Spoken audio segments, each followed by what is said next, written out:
आमचं घराणं हे वारकरी घराणं आहे, आमचं राजकारणी घराणं नाही। केदारी साहेब, आम्हाला सुद्धा राजकीय वारसा नाही। आम्ही आमचं विश्व तयार केलेलं आहे। आम्ही आयत्या पिठावर कधीच रेघोट्यावर ओढत नाही।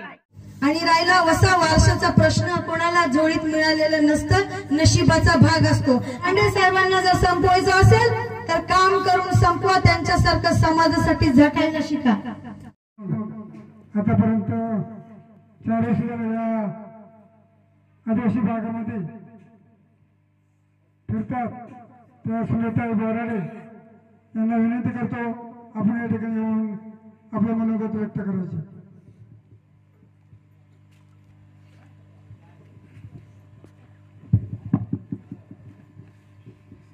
आज खैरे या ठिकाणी लोकनियुक्त सरपंच बाळूआप्पा केदारी यांच्या नातवाच्या बारशाच्या निमित्ताने जमलेले सर्वच मान्यवर, मंचावर उपस्थित असलेले सर्व मान्यवर, खरं तर 3 महिन्याचं बाळाच्या बारशानिमित्त आपण सर्वजण या ठिकाणी सरपंच साहेबांच्या विनंतीला मान देऊन आल्याबद्दल सर्वांचे खरं तर आभार मानते।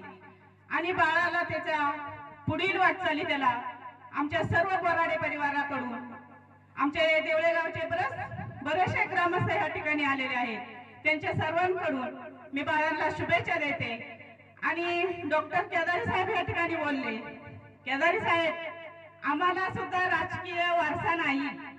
आम्ही आमचं विश्व तयार केलेलं आहे। आम्ही आयत्या पिठावर कधीच रेघोट्यावर ओढत नाही।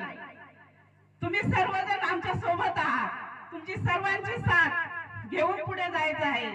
तुम्ही असतील, आमचे दत्ताभाऊ असतील, आमचे सरपंच साहेब असतील, आमचे गोडे दादा असतील, आपण सर्वजण असतील, सर्व माझे ग्रामस्थ असतील, सर्व माझ्या माता भगिनी असतील, त्या सर्वांची साथ, त्यांचं सर्वांचं सहकार्य, म्हणून मी या ठिकाणी खरं तर बोलते, 2 शब्द बोलते। नाहीतर केदार साहेब, तुम्ही बघितलं असतं, मला बोलताही येत नव्हतं। आमचं घराणं हे वारकरी घराणं आहे, आमचं राजकारणी घराणं नाही। तुम्ही आता या ठिकाणी बोललं त्याबद्दल तुम्हाला खरं तर सांगते की आमचं राजकारण घराणं नाहीये। आणि आम्हाला केदारी सरपंच साहेबांनी या ठिकाणी बोलवलं, 2 शब्द बोलण्याची संधी दिली, आमचा मानसन्मान या ठिकाणी केला, त्याबद्दल त्यांचेही मी आभार मानते आणि बाळालाही शुभेच्छा देते। आणि सरपंच साहेबांची सुनबाई खरं तर पंचायत समितीसाठी इच्छुक आहात, त्यांनाही आमच्या बोराडे परिवाराकडून शुभेच्छा देते आणि थांबते। जय हिंद, जय महाराष्ट्र, जय आदिवासी। सर्वांना जय मानाचा जय आदिवासी। कुडकुडत्या थंडीमध्ये केदारी परिवाराच्या विनंतीला मान देऊन आपल्या प्रियांश बाळाच्या बारशानिमित्त उपस्थित असलेले जुन्नर तालुक्यातील सर्वच जनसमुदाय असेल, राजकीय सामाजिक क्षेत्रातील सर्व मंडळी असतील आणि माझ्या महिला बंधू भगिनी, खरं तर गेल्या 3 वर्ष आधी मी या खैरे गावात आली होती आणि इथे बाबा माझा माझा सत्कार केला होता, माझं स्वागत केलं होतं गोफ खेळून, तेव्हा मी तो अजूनही विसरलेली नाहीये।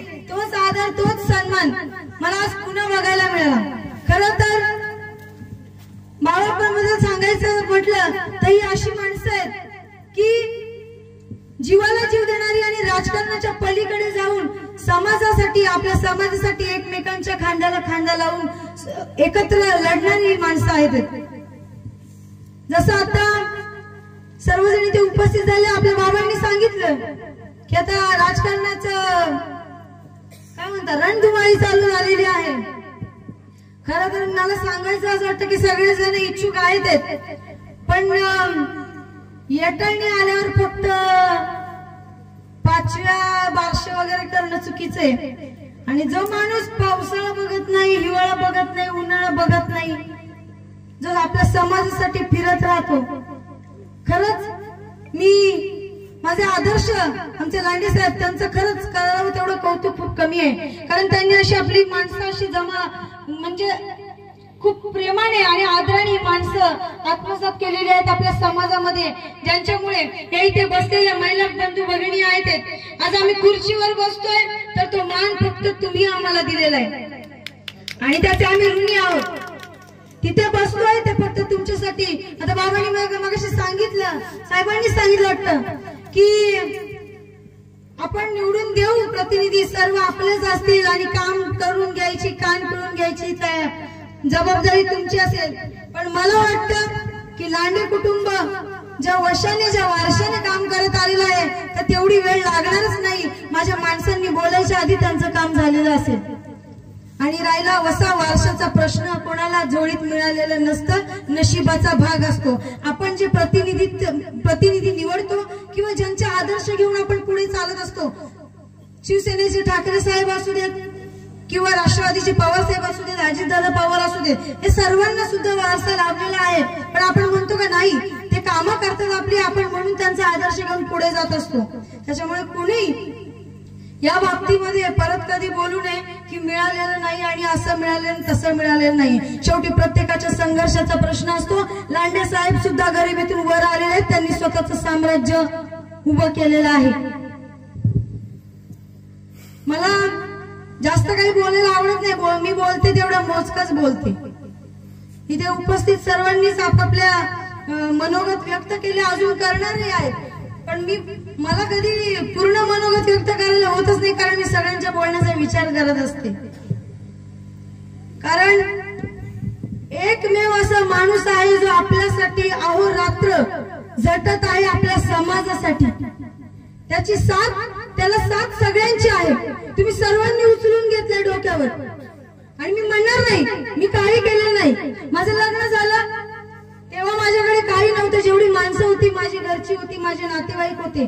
पण देवाच्या पुण्याने, लांडे साहेबांच्या पुण्याने आज मला तुमच्यासारखी देव माणसं मिळाली. असं म्हणतात मागच्या जन्मी राहिलेलं काहीतरी या जन्मी मिळतं.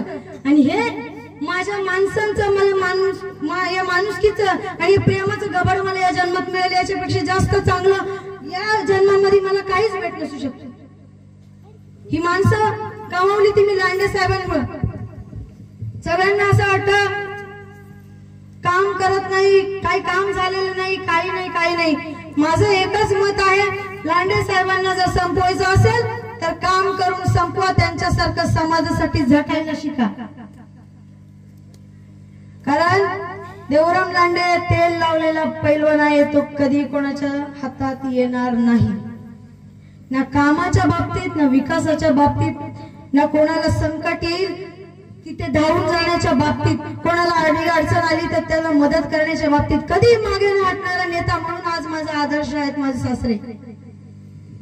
आणि प्रत्येकाला मी छाती ठोकून सांगते, मला वाढून दिलं असेल तर माझ्या सासऱ्यांनी हक्काने ते ताटात वाढून दिले की मी लेक आहे म्हणून.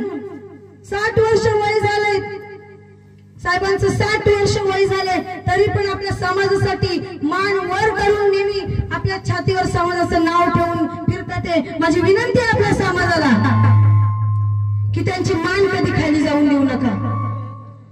आपल्या समाजासाठी झटणारा एकमेव नेता आहे. सगळ्यांची साथ हवी आहे. कोणाबद्दल काही दुमत नाही, वैचारिक मतभेद असतील, पण जेव्हा आपण राजकीय दृष्टिकोनातून जेव्हा सगळ्या गोष्टी बाजूला ठेवून एकत्र येऊ, तेव्हा फक्त आपल्या समाजाचा विचार केला जाईल. कोणतेही मतभेद पाळले जाणार नाही. केदार साहेब, आपल्या समाजाचा विचार येईल तेव्हा सगळ्यात आधी लांडे कुटुंब असणारच आहे. पण आपण सर्वांची साथ तिथे लाभली जावी एवढीच मी विनंती करते.